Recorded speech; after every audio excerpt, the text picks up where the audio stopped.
Zindaba zesindebele sikubikela zona bunqopha ukusuka emzimkhulu we-SABC Auckland Park eJohannesburg. Women cannot walk on the street freely.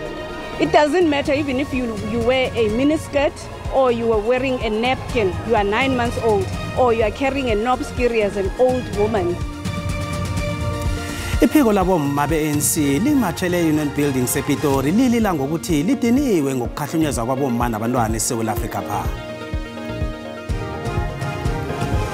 Beers, generators, including explosives, all of these were discovered by police in their operations.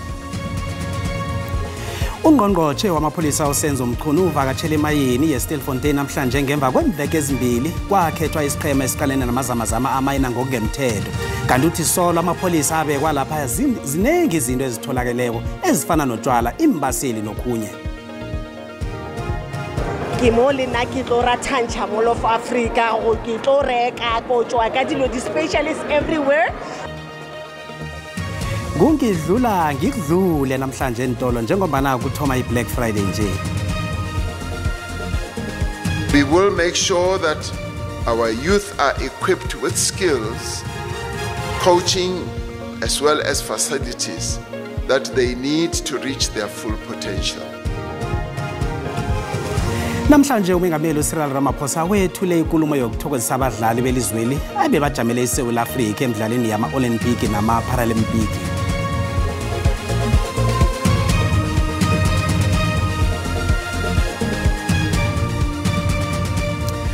Kwaba kuhle ukuhlanganiswa izindaba kodwa ku-SABC 1 ngelimi lesindebele Lotshani emakhaya.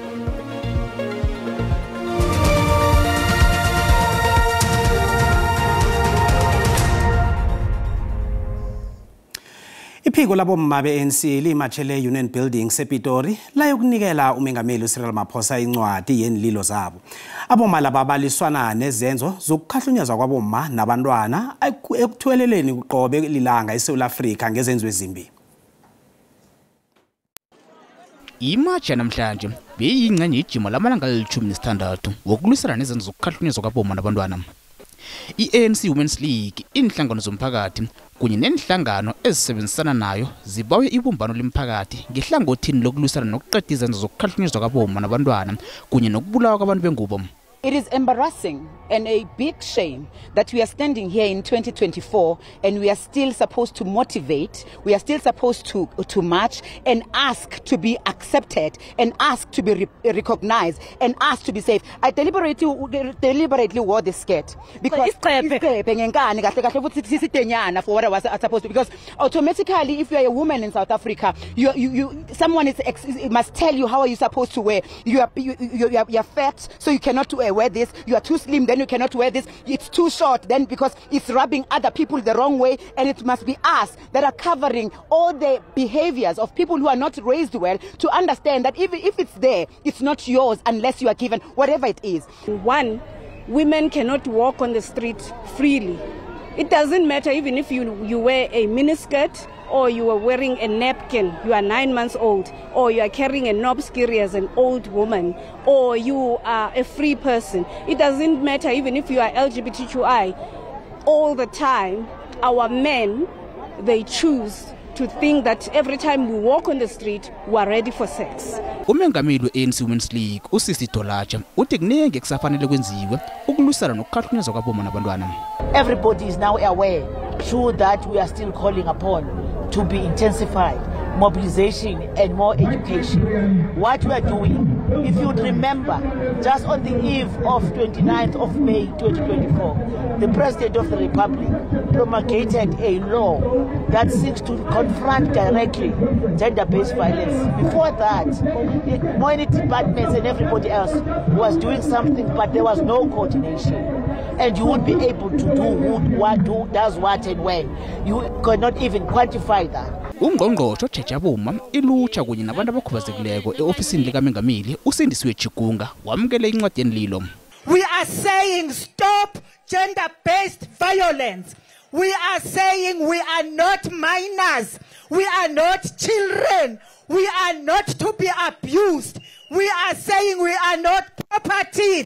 We are equals in our country. Abomama bavumelana ngalizulwini bathi kwanje kwanele. Ungqongqothe wamapholisa uSenzo Mchunu uthwenyekile ngamazamazama amayina ngokungemthetho. Uthi izehlakalo zalomhlobo zenzeka emfundeni ezilikhomba zeSouth Africa kanti kodwa kumsebenzi wamapholisa ukuvikela ilizwe ezenzweni ezingakalungi. Umchunu bekakhuluma Stilfontein ehlakweni eJingalanga namhlanje. Umchunu uvakathelekile emayini ngemva kwemveke embili kwakhethwa isiqhema esikhibelelwe ukuthi siqala nePatsi nomukhwa wamazamazama asabhajwe emayini eStilfontein. Indawo lehagalelo ezehlakalo zokumayina ngokungemthetho. Kanti lokho kubangele ukuthi amapholisa namajoni aqinise umthetho. Umchunu uthi kumsebenzi wamapholisa ukuvikela ilizwe, kulwisana nobulelesi, kunye nokuthi babe seheleni lenjamiso zikahulumende ezidzimelele phezu kwamajima alwisana nolomhlobo wobulelesi. Proliferation of illegal firearms, in other words, unlawful firearms. Some of these firearms, high caliber firearms, which are dangerous, without any license. There were reports and there were investigations. And in some instances, these investigations led to, indeed, identification of these and unlawful and confiscation of this. Umchunu qabhudlwa nakukuthi ukudla insetshenziswa zokumayina kunye nengidi ezingekho emthethweni zihle zitholakala emayini ezifana nale. Large quantities of things like food, beers, Heineken in particular, generators, petrol, fireworks, including explosives. All of these were discovered by police in their operations when they started working. Ungqongqothe wamapholisa uthi izehlakalo zokumayina ngokungemthetho zibangela nokwanda kobunye ubulelesi. Abathengi bayeleliswa bona basebenzise imali ngokuyelela njengoba umnotho welizweli ubogaboga namathuba omsebenzi angekho nje. Lokho njengoba into eziningi namhlanje zithengisa ngentengo eziphasi zeBlack Friday. Bekchayisa namatrole entolo namhlanje kunganabususo benyawo. Abathengi bancamela intengo eziphasi zeBlack Friday. Abanye bavukele ngamasa bafuna ukufika nakuvulwe intolo. Abathengi bathi bazitholile intengo eziphasi kodwa nanyana nanginjalo abanye bathi sekufana nemhleni. Ke mo le na ke tlo rathantsha Mall of Africa go ke tlo reka go tswa ka dilo di specialists everywhere but line the line wa di bona my darling. So we've got a few of the basics like washing powder that's on a really good deal. Se ke khumana ka yona se be ke expectile. Khozo ga ke khumana ka normal price. Ilanga le Black Friday ilithwa ukuthoma kwesikhathi sika Christmas izazi zithi intolo ezinenge eSouth Africa apha zilindeleke bona zenze inzuzo ebonakalako namhlanje. People have identified a need to purchase some particular good or service and it is on offer at a big discount today. It does make sense for them to buy that, to go out and buy it today, depending upon what the cost is of traveling to the mall or not. Umkhandlo ojeje ukubhadela kwenkwelede iNational Credit Regulator uyelelisa abathengi bona bajeje bayelele khulukhulu nabathenga ngehlelo le-technology online. There seemed to be a drawback in the number of people that were flocking to the malls. Kanti njengoba nabathenga abaningi bancamela intengo eziphasi nje abogalajani nabo babeka ilihlo bagade ukugalaja bangakatsheji. Abathenga bavama ukuthenga online bayeleliswa bona batsheje bayelele nabathengako. Ngisibonanga isiphithiphithi eseni njengoba kuyi-Black Friday usula namhlanje ngicabanga ukuthi ke isasasala lokuthiwa Black Friday selehla kakhulu njengoba abantu abaningi abasayingeni. Akho ndawo ingagcwelanga, zonke indawo zigcwele, izindawo zokutyela, izindawo zithengisa impahla, kugcwele nje kutyiwa le mali yethu siyisebenzela nzima. Umuntu uthabile nje impela ufuna ukwazi ukuthi izinto zikhamba kanjani ngoba vele zichiphisile ezinye ziphezulu kodwa ezinye zona awaziyakarisa nje ngamaprice. Kubuka sengathi kuphelile ngeBlack Friday ngoba ngendlela nje okukhwayithi ngayo ayisenalo ntobe idumela ngicabanga ukuthi impela kuzohamba kuhambe iphele indaba yayo. Hayi ngapha eBergville mina edolobheni ngihambe nje emini yasekuseni. Hayi bekusathule ngakaphithizeli kakhulu. Kodwa kubonakala nje ukuthi ngathi bayafika abantu edolobheni kodwa hayi bekungakaphithizeli kakhulu bekusathule nje.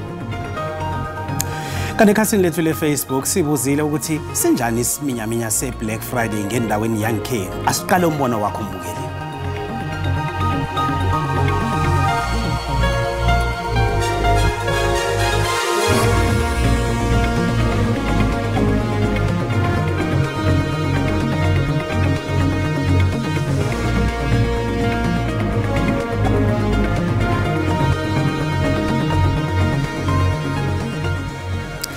Kanti umbono ngombukeli SABC ayizukutheswa umlando ukuziphendulela ngombono wombukeli. Amaphandla alikhombe alila athi awayindawo abomastendi babo nabo bathuswe izehlakalo zokubhubha kwabantwana abeyokuthenga ukudla empaza zendawo eSoweto. Kubelika lika Maria Malatodi osola Thoma uqathisela iphandla isitolo eminyakeni elithobedluleko. Uthi uthoma ukuthuka lokho abantwana beDiplovu nabathoma ukubhubha babula ukudla ekusola ukuthi kunechifu. Nanyana kunjalo bekungasilula ukuqotsha iphandla aliqatshisele endaweni yakhe ebelibhadela imali engange 3500 ngenyanga. No, it was not easy.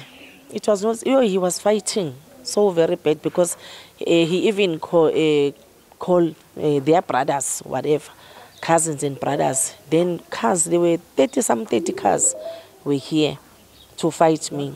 Omunye umnikazi wendawo uthi usala nomqatshi ukuthi amphumela indawo igagogo liphandla elinesitoko ngaphakathi lisasatha jardin yakhe. Uthi nakafonela iphandleli alisayibamba ifoni. I don't want a spaza shop anymore. Because of I don't want to fight with the community. You see the children are dying left and right. Izinye izakhamuzi zeDiplovu zithi nazo zidiniwe. Currently, we were supposed to close all these foreign spaza shops because we don't need them. They are really causing a havoc. Nanyana kunjalo, igcwethe linye liyile lisabanikazi bendawo ngokuthi bangakhe bangazithathela umthetho ezandleni. Best advice in the circumstances would be to get the process moving as soon as possible, because any recourse that tries to circumvent the courts will inevitably result in an urgent application where the tenants are put back in occupation. Izakhamuzi zeDiplovu zithi zizokusebenza ndawonye ukuqinisekisa ukuthi abanikazi bendawo bayakhulula abaqatshini bempaza abangasafuni ukubanikela indawo zokuqatsha. Nasibuya entolo.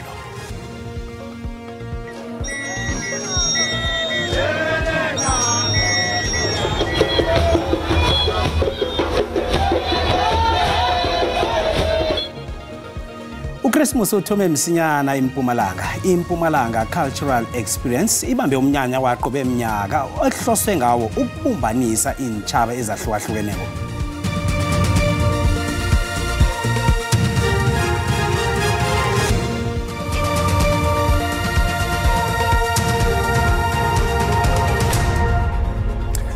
Indaba sekhona lapha kanti nazikuphundileko uyazithola ku YouTube, SABC Plus, Facebook, X na ku TikTok. Asirage nazo.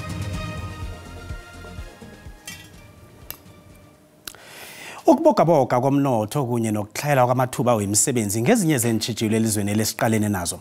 Kanti lokho kugcinesele kubanga imiraro eminingi emadodeni ekubala hlangana ukugandeleleka ngokumkhumbulo, ukulahlekelwa umkhumbulo kunye nokuzithathela impilo hlangana nokhunye.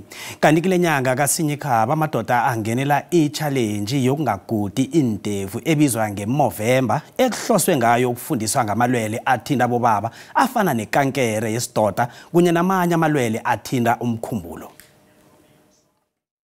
uMovember ikundla ibuthelela amadoda ukuthi ahlanganyele ndawonye avulelane imfuba ngentshijila ahlangabezana nazo. Nganingi amadoda athathwa njengabantu abangakhona ukukhuluma lula ngemrara abanayo. Kanti impilo yamalanga la nayo ibizako ifaka abantu bembaji ngaphasi kwegandelelo. Yeke amadoda yayeleliswa ukuthi avele ngaphambili afune isizo nakanemiraro khulukhulu imiraro ethinta umkhumbulo nomzimba.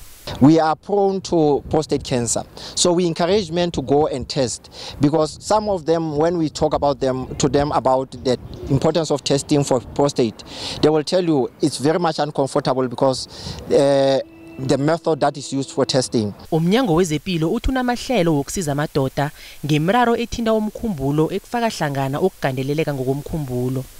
We encounter the social ills such as unemployment. Most men, when they are unemployed, they tend to have mental health illnesses such as depression and anxiety. Nakusenjalo amadoda yayeleliswa ukuthi azakhele indawo eziphephileko zokukhuluma ngemizwa yabo bangafeli ngaphakathi. You must remember there's this beautiful quote that goes, manhood is not taught, it is caught. So there are men, little men, that are watching on what we do, right? So creating those forums will also be helping us. Amanye amadoda awamkela amahlelo ukuthi kuhlolwe ubujamo babo bomkhumbulo. I really encourage men out there, please guys, let's go and check ourselves, because of now we are not like before. We need more men to come in the forefront and address these issues, and then we can just help each other out, man, as men. Njengoba nanyanga le iphela nje kukhuthazwa amadoda ukuthi asebenzise sonke isikhathi ukuvulelana imfuba ukwenzela ukuthumba izipi zamalwelwe abaqalene nawo. Isifunda seMpumalanga sele singenile ngaphakathi kwesikhathi sika Christmas. Umnyanya waqobe nyaka wehlandla lethoba i9th Mpumalanga Cultural Experience sele uthomile emadorobheni amane wesifunda lesi. Umnyanya lo kuhloswe ngawo ukubumbanisa intshabe ezahlukahlukene kanti ufaka hlangana umvumo, zobukhwari, amahlaya kunye nezemidlalo hlangana nokhunye.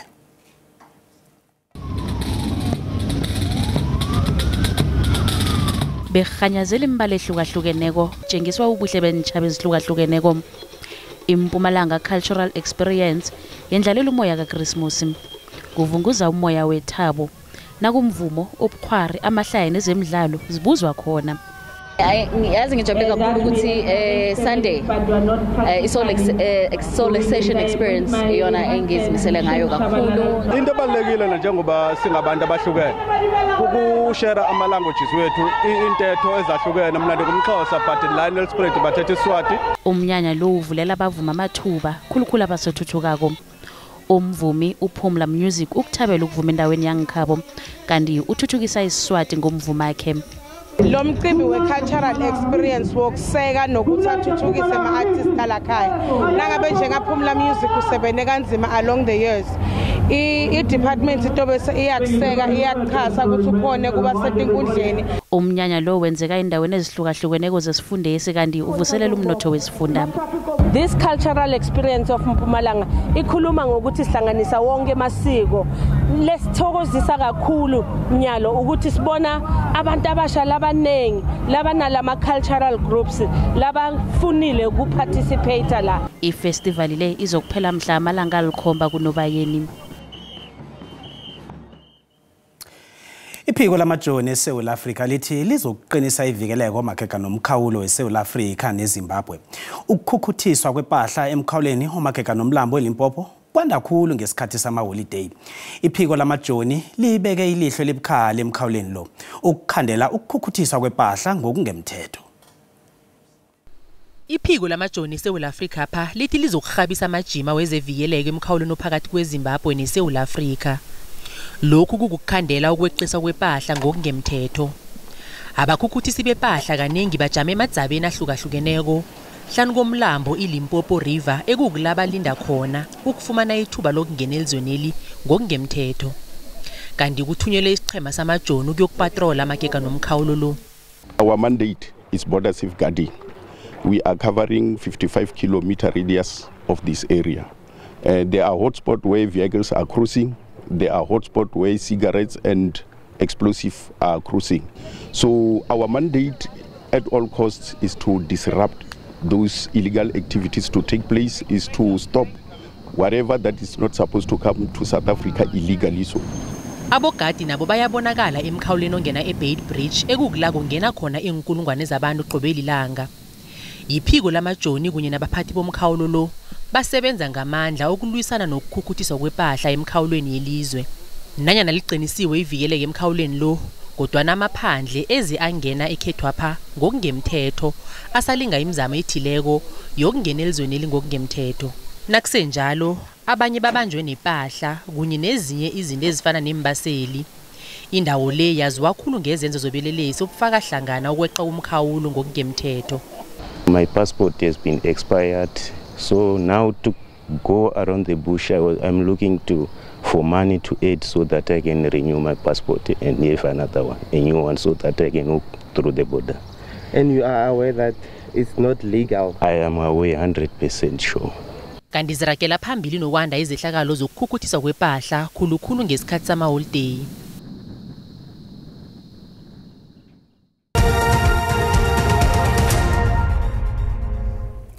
Nasiphosa ilihlo kezemali iranda linzinzile nalinganiswa nezinye imali ezikulu.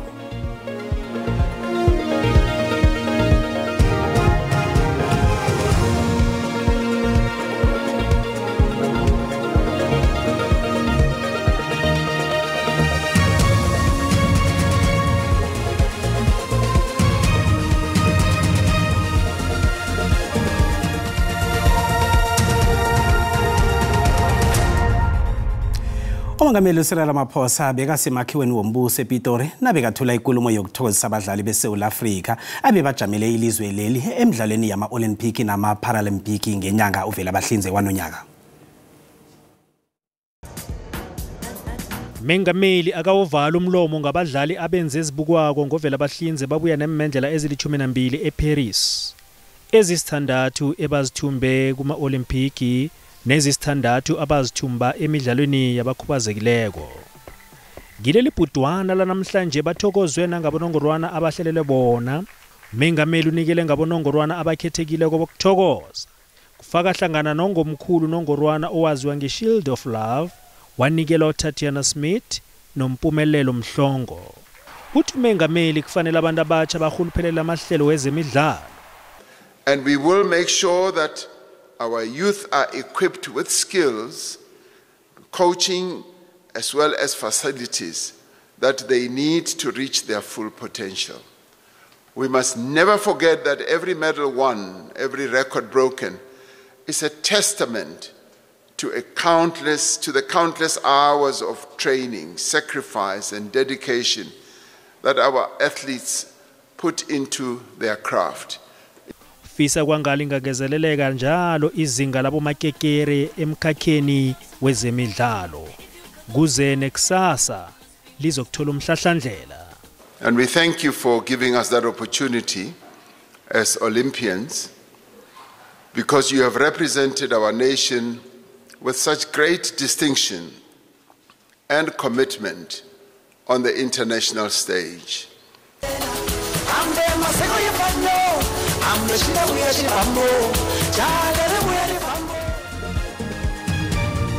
Asitshetshe ubujamo bezulu.